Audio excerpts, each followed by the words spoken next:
So tonight, raising the level of the youth volunteer. You know that if we do not raise the level of the volunteer in youth ministry, we don't raise the level of youth ministry. Because 80%, the statistics say 78 to 82% of youth ministry in America is run by volunteers. So if all we do is look at the mega church or the medium-sized church or some smaller churches that have paid staff, and we haul water to the sea in our training, or we applaud the large church with multiple student staff, right? Then we are not raising the level of youth ministry if we don't reach the volunteer. Now, the church that I attend happens to be having a conference coming up in May. It's called the River Valley Conference, and it's a multiple staffed youth ministry. But we are all about training and raising the level of youth ministries around us, okay? So, a little shout out to my conference, my church's conference. You know, if you're interested in going, you can check it out on the website, River Valley.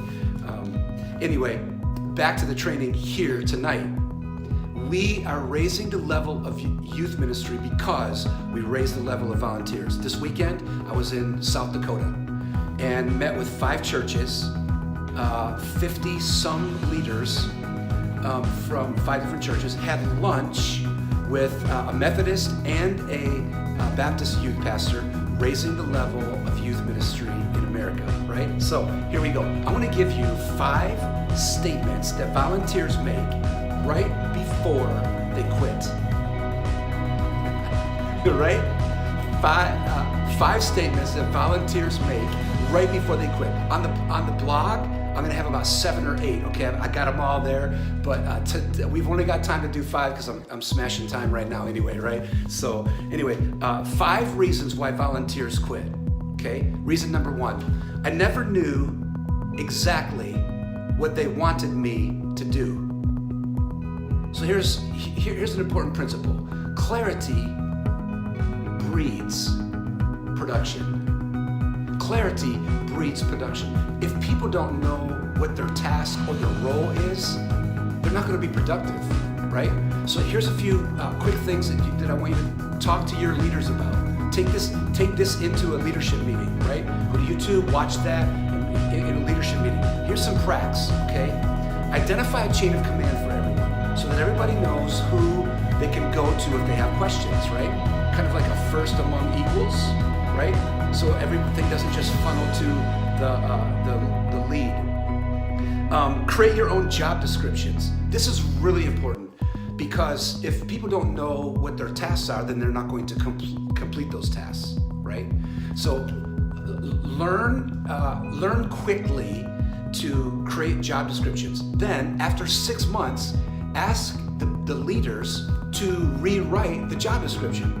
So that in one sense, what they're doing, when you hand them this job description and you say, hey, this is what I want you to do, 6 months later, they say, I'm doing more than that. You might want to consider this, right? So I never knew exactly what they wanted me to do. And then bam, they jet. Second statement by volunteers. This is the second statement by a volunteer right before they quit, okay? Number 2, there was no training. Man, that's not good, okay? That's not good. Think about it this way. When you recruit and you recruit and you recruit and you get a quality leader, but we don't train them, then we don't retain them. You hear that? If you don't train them, you won't retain them. That is a principle that is set in people who really want to succeed and join your team, but we have to train them. So here's what we're talking about. Leadership development, this is what we're talking about. One of the qualities of a great leader is equipping the people around them. Here's a few things you can do. The evaluation process along the way.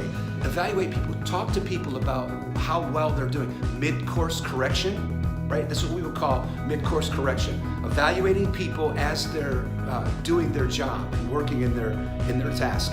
Feedback monthly. Ask for people to give you feedback on not just like your relationship with them, but their relationship with the youth ministry in their role as a leader. So get quality feedback on a monthly basis. Competency testing. Placement, skill placement, sweet spot. We hear it. You hear things like make sure everyone's on the bus and in the right seat on the bus, and the bus is going in the right direction, and all that. And listen, competency testing will assure you that leaders that are left-brained, that work logical and work in concepts and work in administration and organization are doing those things. And your leaders who work in the right brain are relational, and maybe they're hosting or they're doing flow or whatever because they can handle that creative aspect, okay? So there was no training, okay? 3, the third reason why leaders leave, these are statements why leaders leave, is no one ever said thank you. Dude, think about that. Now, we cannot take the approach, listen, this is what happens. This is what happens all the time. Our approach sometimes is, well, they're working for the Lord, right? I mean, bless God. They're not working for me, right? We get that mentality. Listen, God will say someday, well done. And until then, they're working for him. No, that's not how we got it. That's how I was, okay? And then Jane did something.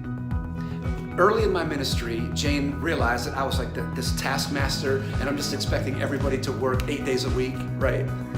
In 25 hours, right? So she handed me this stack of thank you cards. And I'm like, okay, what's that for? Right? Think about that. I'm like, what's that for? She's like, you know what that's for. You're gonna handwrite all of these thank you notes to the leaders. And I'm like, that's a waste of time. I can just tell them on Wednesday night. Great idea, right? And she's like, no, that's not a sacrifice. I want you to catch a leader doing something good and then write a thank you note and give it to them. And I'm like, right? So anyway, Thanksgiving, hear me, listen.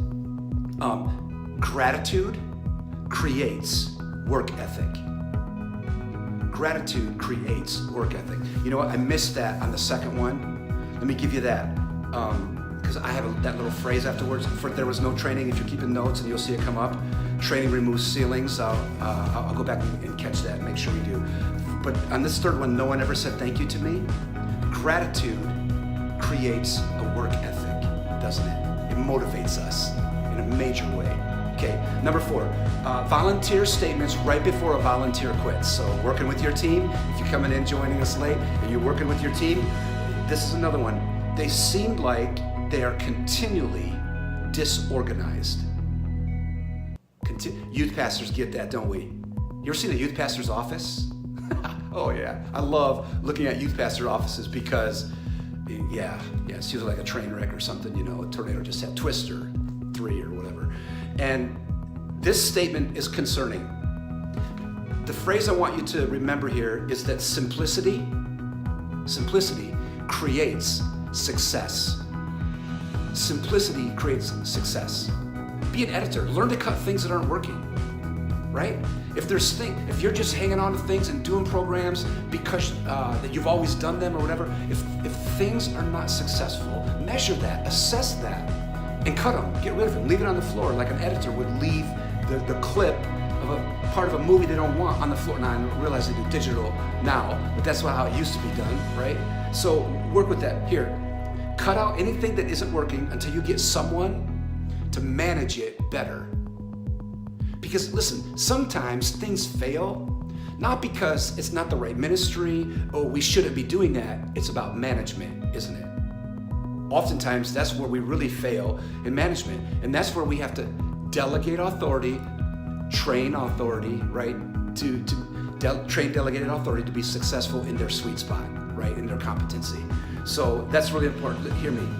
One of the greatest miracles Jesus ever did, he began the ministry of the feeding of the 5,000. Arguably, you have your favorite miracle.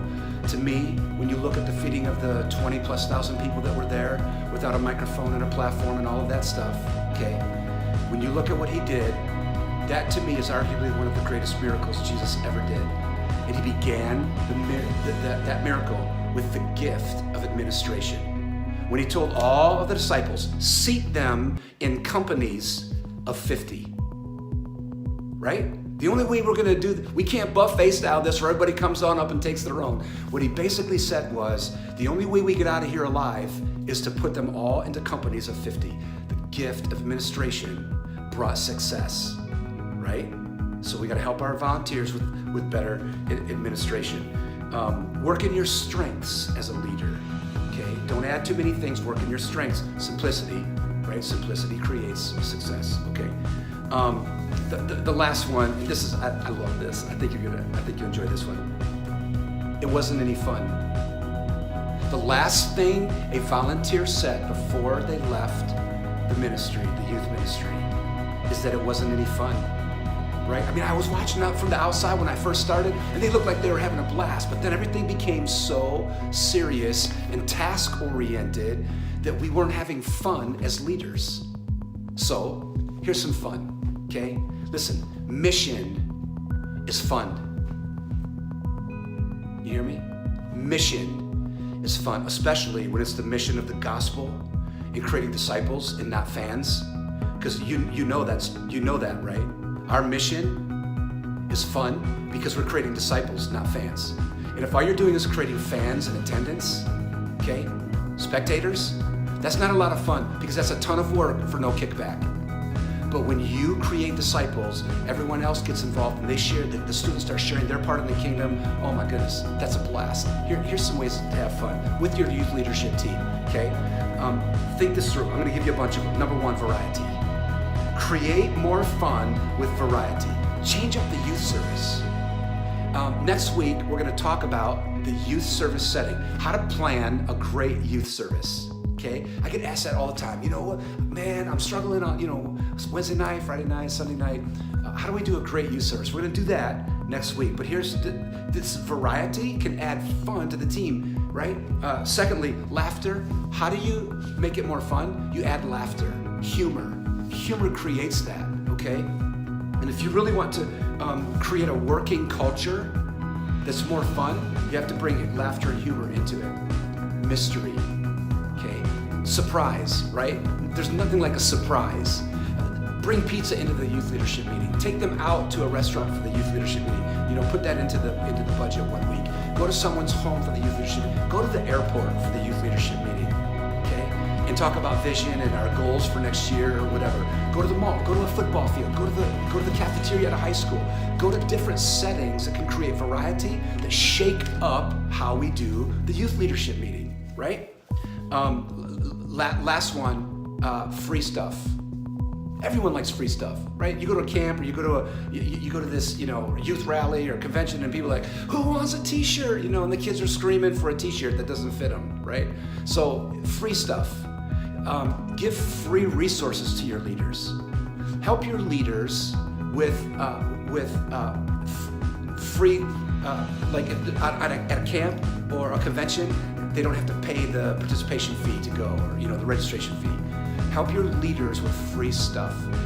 Bring something free into the meeting where you bring them a gift once a year, and do a fundraiser yourself, people and parents and whatever, to bless the leaders and things like that. Okay, so all right, 5 statements that volunteers make right before they quit. That was tonight, because we want to raise the level of youth leadership in America. So listen, this week, leaders, all the leaders, you have to either get thank you cards or text notes, okay? Text a thank you note to a youth leader this week. Vital, so important. Will you do that? Maybe to every one of them, your 8 or 10 leaders that you have, or your 40 or 50 leaders that you have, text them a note, a thank you note. Start tonight. Before you go to bed tonight, just say, hey, I caught you doing something great at church today, or whatever, right? Have an awesome week. This has been 12 Minutes of Learning Youthology Live. Check it out on YouTube. Check it out on Instagram. Check it out at youthology.com. It'll all be posted up there. I'll put more up there. This was 5, but I actually have 7 or 8 of them, and you have a blast hopefully following up with that. Using that for study this week. Take it into your youth leadership meeting, okay? Hey, great week. I'm going to have a great week, so you have a great week. Thanks for joining us.